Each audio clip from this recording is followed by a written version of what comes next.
Fodder, the channel for Arsenal fans all over the world. And it's the first segment of the week, fan comments. And like I always say, we go through all the comments that you guys religiously put on the channel. And again, there's a familiar face back to help. And I think, Richard, I think you're going to be a permanent fixture on Cannon Fodder TV every Monday, man. Is that all right? Looks that way. Yeah, I'm happy either way. So. Right. So, yeah, I think. Do you want to go first, or shall I go first, Richard, with the comments? Do you know what, Al? You go first. Yeah. Okay. So, so the first one we've got is from Arsenal Vlogs.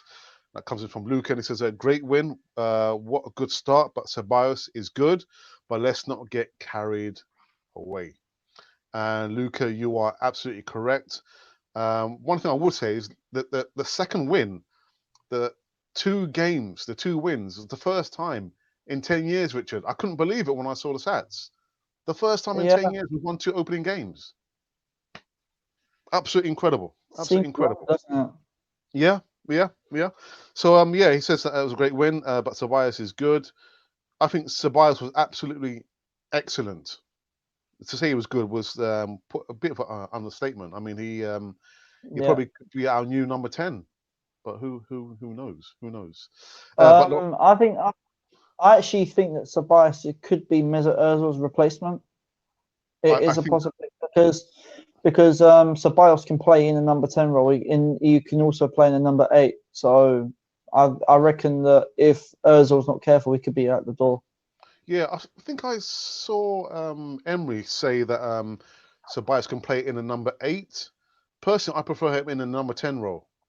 He seems to be more mobile. There's more movement and more speed about him compared to.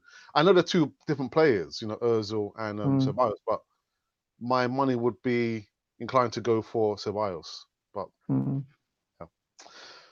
Okay, Richard, you want to go for your comment? Yeah, the first one is from Glenn. He put, with this manager who I fully but gradually support, it is so hard to predict if he plays a strong side or a strong veteran team. And he put, and Arsenal 3-1 win. One of those wins where we all say after we could have scored more. We created so many chances. If he picks a side that looks like he flipped to the coin to decide who starts 2-1, and I think he's referring to the Burnley game. Yeah, Glenn. Yeah, I mean, I don't have anything to add to that comment there. The only thing I would say is, and I think I did have like a forwards and backwards conversation with him. I'm going to back Unai Emery. I've always said it so many times that literally last season we just missed top 4 by 1 point with these set of players. But the mentality and the personnel is slowly but surely changing at Arsenal. What's the situation with Mustafi? Do we know anything more about Mustafi? Today that apparently he's been linked to go to Roma. Yeah. But I don't know the ins and outs of the prices or anything like that. But all I know is that apparently he's been linked to go to Roma. Okay. I think he's another one that literally needs to be shipped out. But I'll try and find out and see what's the ins and outs of that. Yeah. Okay. And there's a comment here by a regular. I'm going to attempt to read it out. It's quite long in itself, and it comes from Aaron of Goshen. He says he's referring to the Burnley game. Elated with the performance of Ceballos.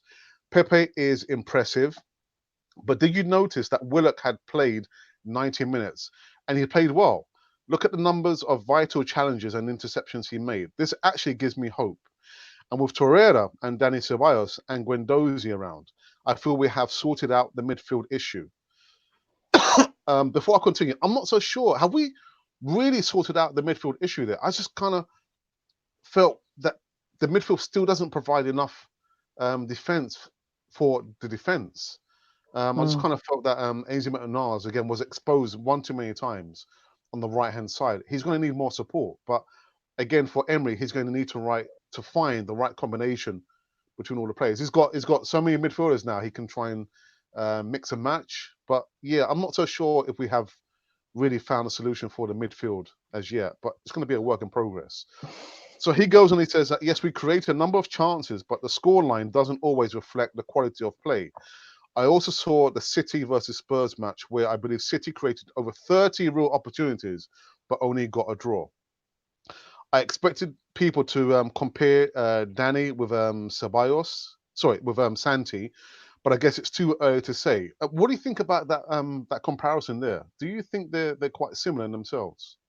Yeah, I think it is because if you looked at the way Santi Cazorla used to play, where he used to drop his shoulder and spin off the player, it's very identical to the way Dani Ceballos was playing against Burnley, Mm, and his hold up play was pretty good as well. To be quite honest, that was actually quite good.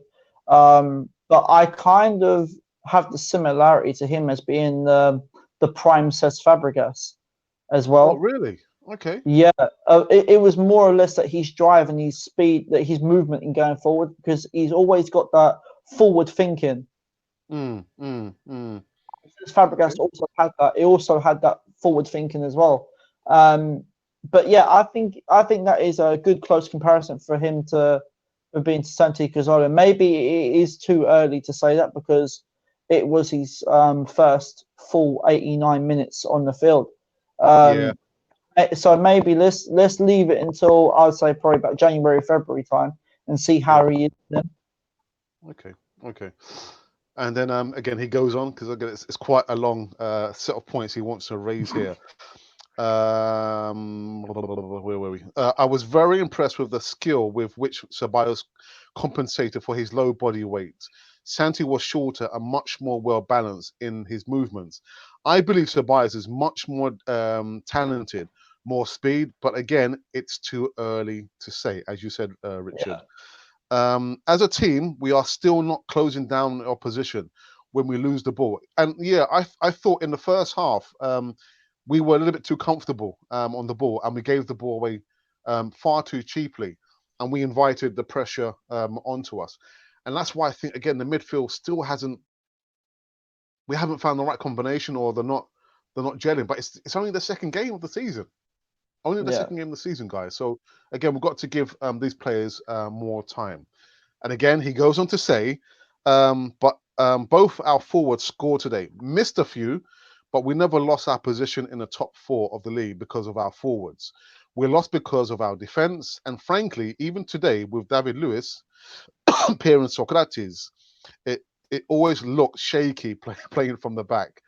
Richard, what do you think about we were playing out from the back? And you, as we said before we went on live, David Lewis passing the ball right in front of the goal. Do you think we should always be playing out from the back in every game? well, if Emery thinks that it's working, then I'll say then go for it. But they're doing it in training, so why not? Me personally, I would say only play from the back, only with the right teams to play against. Because if you look at teams like Liverpool and maybe the top six times, they always press up and they get Mm-hmm. more closer to you as well. So maybe that would be the choice to actually play over the top. If Mm-hmm. you feel that the opposition are being too close to you, then play it over the top Mm-hmm. towards the strikers. And I think that is what David Luiz will also bring to the side because he can ping a pass from 40 to 60 yards. So Mm-hmm. uh, I don't know. I mean, if Emery thinks that he wants to do that, then by all means, I'll support it. But I just don't. I just think we should only do it with certain teams and not with every game. Yeah, yeah. All right, and again, he goes on to say Burnley always knew what would happen when Leno had the ball. Yeah, because I think again we've become a little bit too predictable. Teams will know what to expect, and they will put pressure, high pressure, on us because we're not. What's the word? We're still not accustomed to playing that system. You can only see what's going to happen. That maybe Guendouzi will hold onto the ball too long, get dispossessed, and it will lead to a goal. I mean, Christ, we've given Yeah, Xhaka enough, of a rollicking because he gives the ball away too often, and then Guendouzi. I can see that's going to happen. Guendouzi, but all right. So here's a question for you, Richie. He says, "Now tell me, Alex, Who would you replace when Rob Holding is match fit? Ah, God, dearie me. Who would I replace? Is he referring to who he'd replace actually in the starting 11 right now, as in terms of Yeah, our centre backs? yeah, yeah, There is an option that Emery could actually go to a back three. yeah. But I'm not a fan of the back three. You know. No, neither am I. But if you think about it, David Luiz, he's played in the back three, and that's what he's used to. Hmm. Ah. Okay, so there you have I, your answer. I would definitely replace him with Mustafi. That's for sure. But I guess you could, if it is possible. Maybe if you're going to play with a back four, I guess you could do David Luiz and Holding, because Holding's the ball carrier. But then, how would have? Well, I mean, I know it's a bit of a hindsight, but I'm wondering Yeah. how would Holding fare in like an aerial battle? Is he a good headerer? I think he isn't too bad. He's done quite. I think. Do you know what? I think him and Bellerin were the main two that we missed during the course of last season, and I think Mm. that's kind of where we dipped a little bit because obviously they was out of the squad and we didn't have a lot of pace. And Mm. obviously, if you looked at the way Holding was, he used to bring the ball to the halfway line. So and they was a massive impact for our 22 game unbeaten run. Mm. Um, so I don't know. I think it's very hard to say Yeah, I don't know. who to replace because I mean Socrates has been quite solid, um, and David Luiz hasn't done too bad in his first game. But maybe we might need to give David Luiz a bit more time. Yeah, yeah, yeah. Actually, that's a good question, Arnav. You know, who would we replace?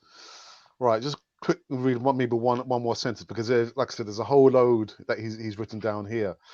He says Nacho had a steady game today, so did Maitland-Niles. However, if the coach is changing the structure by bringing in Kolasinac to replace Laka late in the game, what significant change did you expect to see? Well, I think he was right to take off Laka because that was Laka's first game back from the ankle injury, Aranav. So I think um, to ask Lacazette to last the whole 90 minutes would have been a bit, pushing it a little bit too far. So I think it was right to make the change, take off Lacazette and put on Kolasinac instead. That's what I think anyway. Before we go into the chat, Richard, can you remind us where can everyone find you and what are you doing on your channel?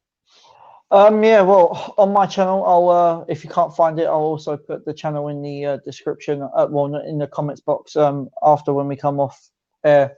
You can find me at Arsenal TV. I'm doing my previews, players' ratings. I'm doing predicted scores for the Premier League every week, and I'm doing transfer updates as well.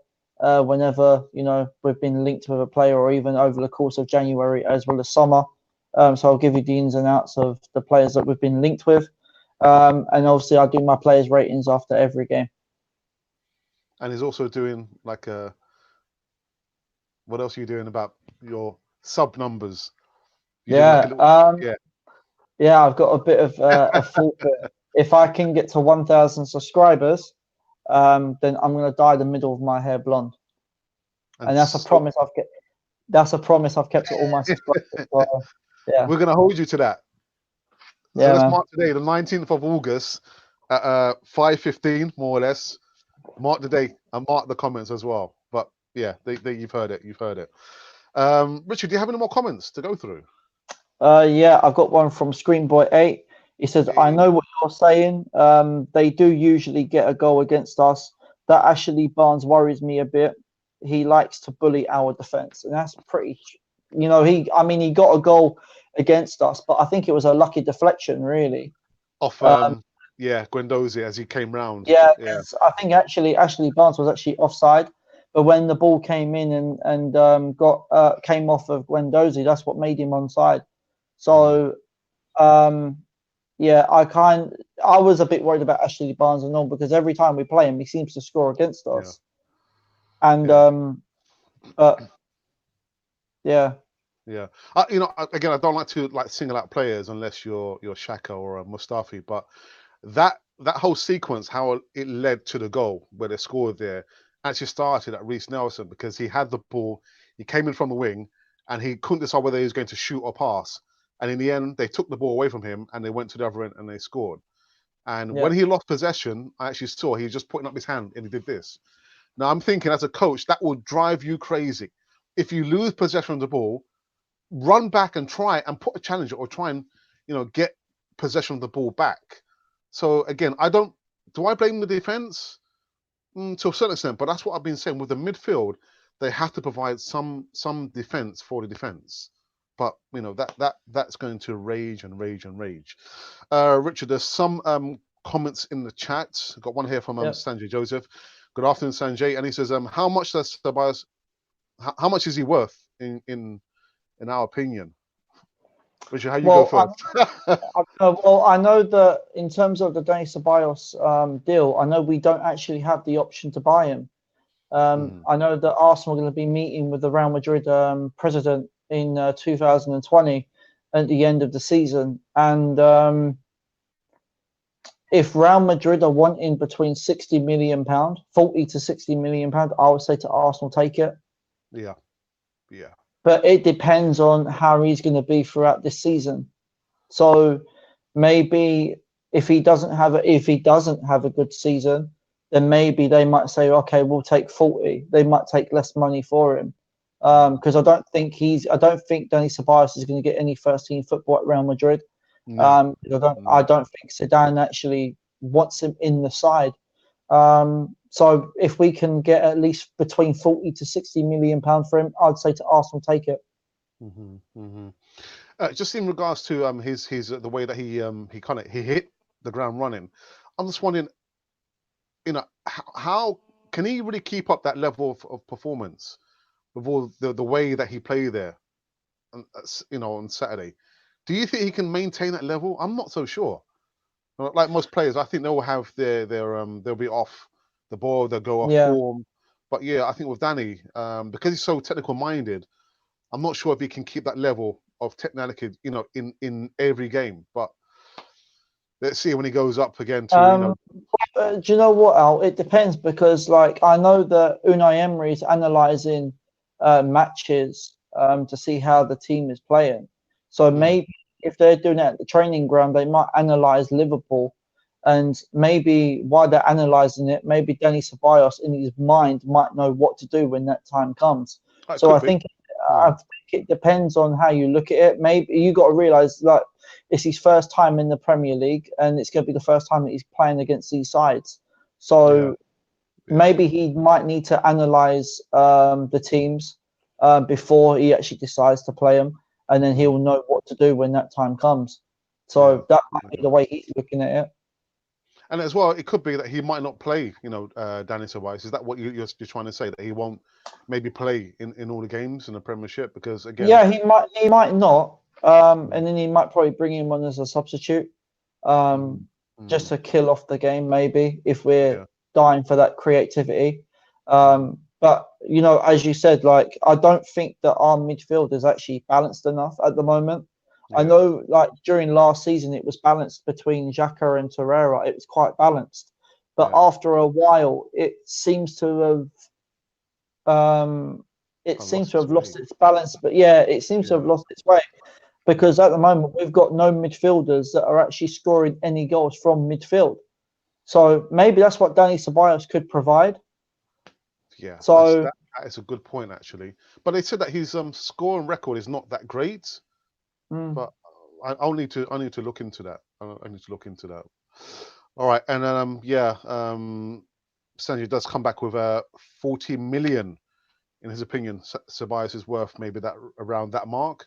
Well, I did say between 40 to 60 million pounds would be the price that maybe Real Madrid will be wanting for him. And then we've got good news. Mahir from Arsenal fan circle, and he says, Richard and Alex, my guys. It's Mahir. It's really sorry I couldn't make it on the channel yesterday. I had lots of things and family visits to be done yesterday, but I'll be on there hopefully next Sunday. But anyway, And he says, just a small point, is that Cannon Fodder TV are in the lead with the predictions at the moment. Yeah. How many points have you got, Richard? I don't know, 2, I think. 2. Right. Okay. Of course, Yeah, like the league. because I predicted that Arsenal would win, but I got the win. So I got the team that won. So yeah. So I think I got, Yeah, the result was right anyway.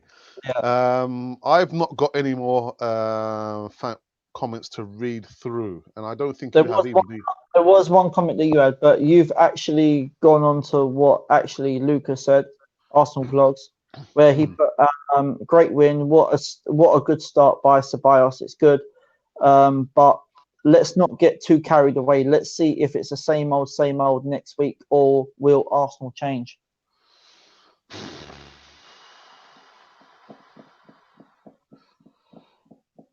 Did you do your prediction on your lineup? You haven't done it yet, have you? Not for I haven't done my preview for the Liverpool one yet, which that will be out. When are we playing? Saturday. Yeah.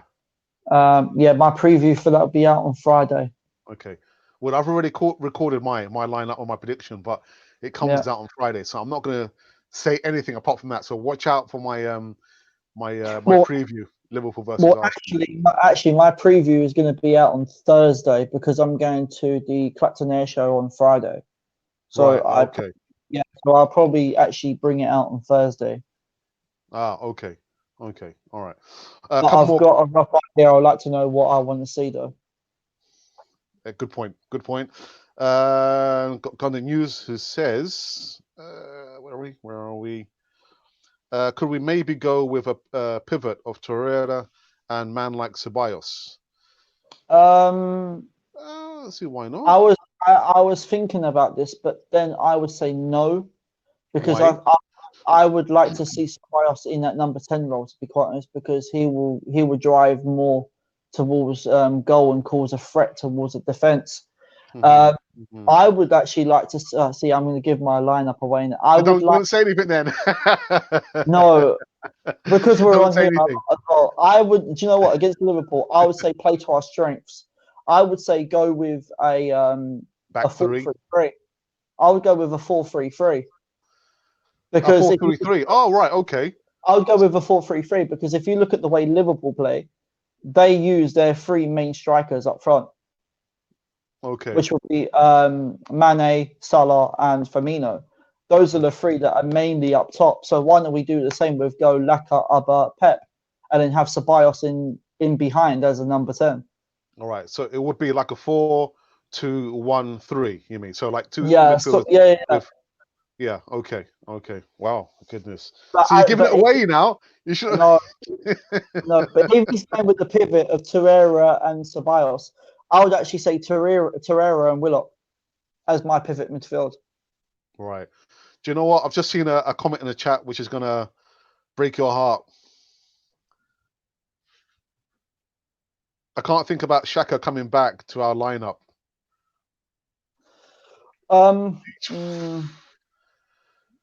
I do feel though. For me, you know, I like Granit Xhaka, but I just don't think the Premiership is suited to him because when is he going to understand that he just cannot have time on the ball? He's just so blinkered. His vision is not good, and he doesn't realize that in the Premiership you don't get given time on the ball.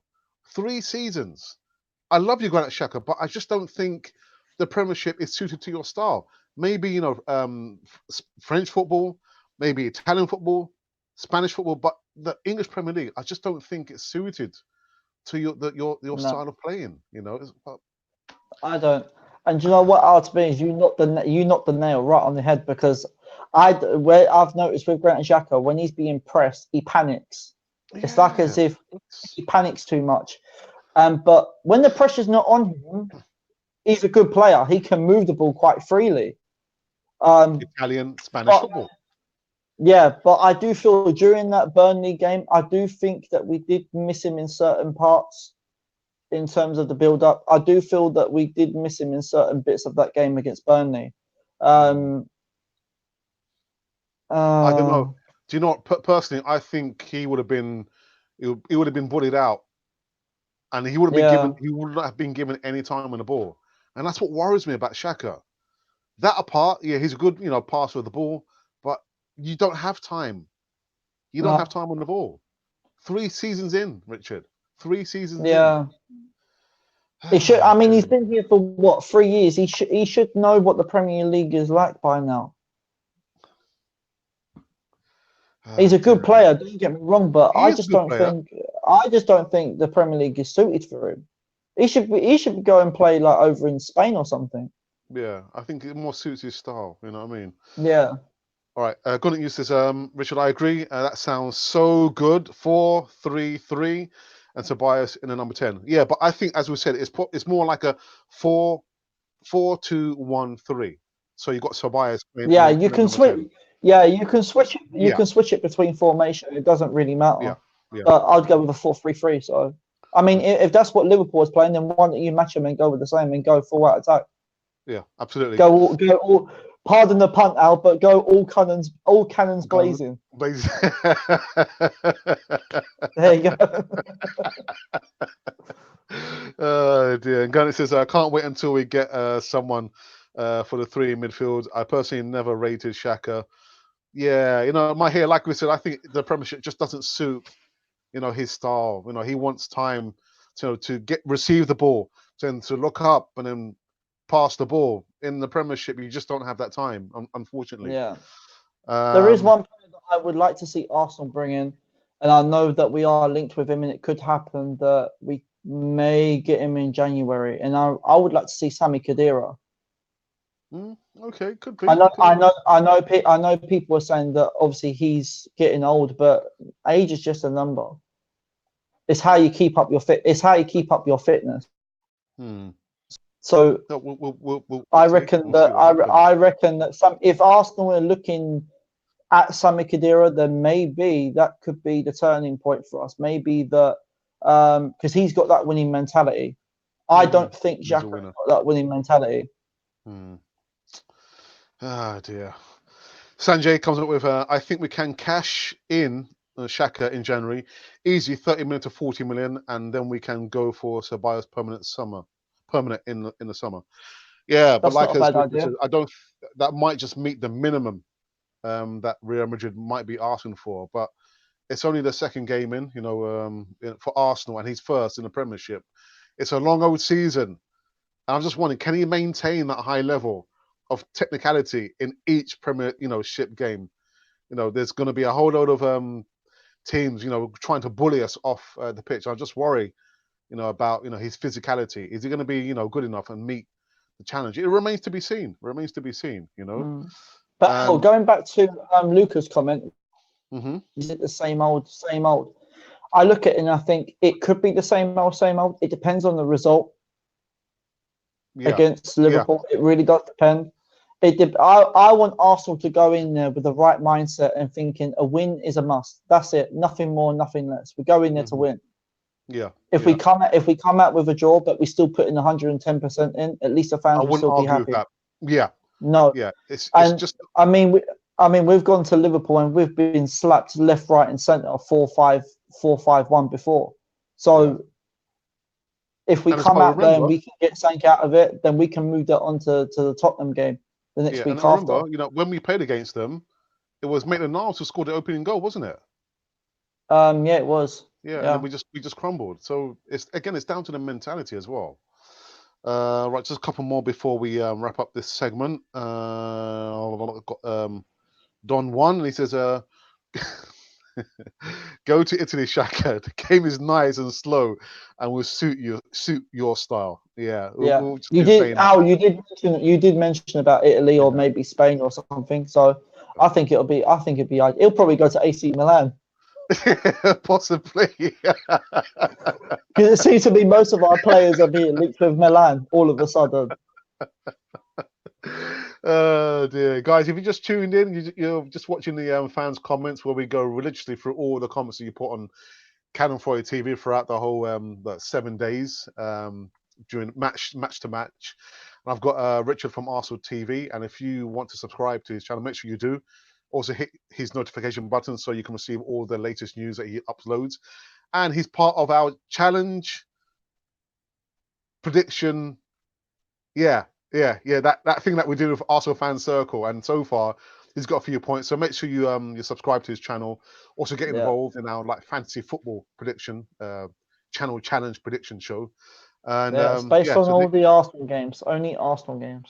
there you go. Only Arsenal games. That's a good point. That's a very good point. We've got one more here. Mustafi being linked with a loan to Roma. Yes. Don Juan, Richard actually did say that early in the show. So we're hoping he can go sooner rather than later. Listen, I've not got any more comments to read out here. There's just one more just coming again. If Ceballos wants to stay at Arsenal. Do you know what, Richard? Did you see how he celebrated when Aubameyang scored a goal? It was like as if he scored the goal. Exactly. Is that a sign of a player who really wants to stay at Arsenal? Or am I reading too much into that? Do you know what? I think it's a sign to say that he's got a winning mentality. And it proves that he wants nothing more than a win on every game.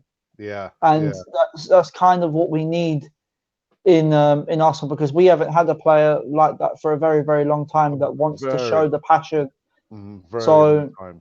Yeah. But what I noticed about the Burnley game, Josh Kroenke was also there. Oh, was he? He was. Josh Kroenke was there. Oh, bloody hell. For now. Yeah. He was at the Burnley game. And do you know what? There's another thing that I want to touch on is the way I think Arsenal has changed in a certain extent, because if you look at did you see Raul Sanelli? He was actually outside taking pictures with the fans. Yeah, I did. He was engaged with the fans. Yeah. And then you had Edu crossing the bridge and engaging with the fans. So it proves that maybe the fans we are actually finally being heard with certain things that are going on at the club. And I think maybe they're slightly appreciating us more. Yeah, I mean, I don't think we could have gotten any worse. You know, the way things were going, things had to change. Things had to change. You know, they had to listen to the fans, because without the fans, really, Arsenal is nothing. So they had to change. You know, and I always talk about the interview that Vinay did there with Raul, and I was thinking these guys are talking rubbish, but they've put their reputation on the line. They've actually pulled it out of the bag. But I still want to see some more exits, Richard. There's still some more players that we need to get rid of, and then I'll be totally happy. But until that's happened, we still have to hold these guys accountable, for Arsenal, because if Arsenal wasn't making any money, there's no way these guys will be at Arsenal. It's a cash cow for them. That's the bottom line, Richard. Yeah, I know. See, the players that I would like to see out would be Mkhitaryan. I think he will need to go. If I'm being completely honest, I'm just debating. Have we really got the better deal out of the Sanchez and Mkhitaryan? I'm just debating it. In a certain extent, I don't think we have had the better deal. I think it's been both the same. You reckon it's the same? Yeah. Yeah, I think if you look at Sanchez's condition, I think his has turned out a lot worse than Mkhitaryan's has. Yeah, absolutely. Yeah, dear me, man. Just capitulated, hasn't it? Yeah. Right, and actually, he did say, I think he's bonding with us nicely. The celebration for Aubameyang's goal was insane for a newcomer. Absolutely, that's like we've just said. Richard, there's a comment here because you mentioned the name. Damn, Josh Kroenke. Yeah. What do you mean? There was a picture taken, and he was actually standing in he was in the director's box. So, or the club level, or wherever they sit. But he was at the game. Wow. Okay. So I'm going to wrap up See, Al, the way I'm looking at it, maybe Stan Kroenke, maybe he's passed Arsenal to Josh Kroenke. I hope so. Because the way I'm looking at it, it's like, who came out, who done the interview? Josh Kroenke did. Who was at the training ground? Josh Kroenke did when we was over there. It seems to me that, and you think about who was at the Europa League final, Josh Kroenke was. So maybe Stan is actually giving Josh Arsenal. It remains to be seen. I've got one here from Gunataj. Are fans getting too excited over one good performance from Ceballos? Ozil played well against Leicester last season. So? Do you know what? I think Ceballos has given more in one game than Ozil has in 5 years, if I'm being completely honest. Because if you look at the way Ozil plays, he doesn't track back enough, whereas Ceballos does. Yeah. There's your answer right there. Yeah, and that's how actually Aubameyang got the assist, because I think he tried to do a crossfield pass and ricocheted off one of the defenders, but he went in to try and again get the ball back, and that's how he got the assist for Aubameyang. Yeah, he made sure that he got the transition back, Yeah, and and I then as don't think Ozil. that's when he landed it to Aubameyang. Yeah, I'm not picking on Ozil, but I think you wouldn't really have seen that from Ozil. I think Ozil would have probably just tried to do the pass. If it ricocheted, then I think he would have just let the guys run past him. But yeah, that Ozil debate is going to run and run and run, But yeah, I'm not getting overly excited. I think, the future's bright, man. Emery has brought in his players for a reason, because he wants to upgrade on the current squad. You cannot say to me that, Ceballos is not an upgrade on the squad that we've had there. You can't argue that with me. He is an upgrade. He's a young up and coming player. Obviously, doesn't want. It appears that Real Madrid don't want him. Zidane doesn't want him, but he is an upgrade on the squad.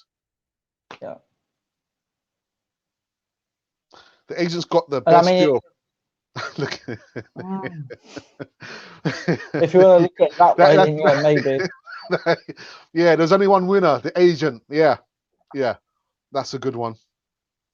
And the last one, just so I can close out this segment of fan comments, because it's gone on a little bit longer than I promised Richard. Was surprised to hear Josh was at the Burnley game. No, but he should be there. They should be there. Yeah. They own Arsenal FC. They should be there. I don't know. Edu and Raul Sanelli have been at near enough every game this season. Yeah, show that you care. They've been at every game, and they're not even owners. Incredible. Right, so yeah, we've just finished doing the fan comments, a segment that comes out, every Monday around this time. And I've had Richard from Arsenal TV with me, who's going to be making his way to 1,000 subscribers. So make sure you go over to Arsenal TV, make sure you subscribe, and also hit the notification button as well. Richard, is there anything else you want to say about that? Yeah, and also I'd just like to say, make sure you're subscribing to Cannon Fodder TV too. There you go. Make sure you're hitting that subscribe button, and make sure you're hitting that notification bell as well. Thank you very much for that, Richard. Yeah, so that's it. There's fan comments. Arsenal win 2 of their opening games, the first time, Richard, in 10 years. And now we go on to Liverpool away from home. But listen, look out for Richard's upload. He's going to do his 11, the formation, and his prediction coming out Thursday, you reckon, Richard? Yeah, I'll be out Thursday, because I'm out on Friday, so it'll be done by Thursday. Yeah. Richard, I've got a comment here, which I found actually when I was looking for your channel, and it says, Richard, I can't find your channel. What comes up is AFTV. Don't worry. Yeah, I don't know. A lot of people can't find it for some reason. But what I'll do, I'll leave the channel in the comments box after when we come off air, so you can click on the link to go straight to it. There you go.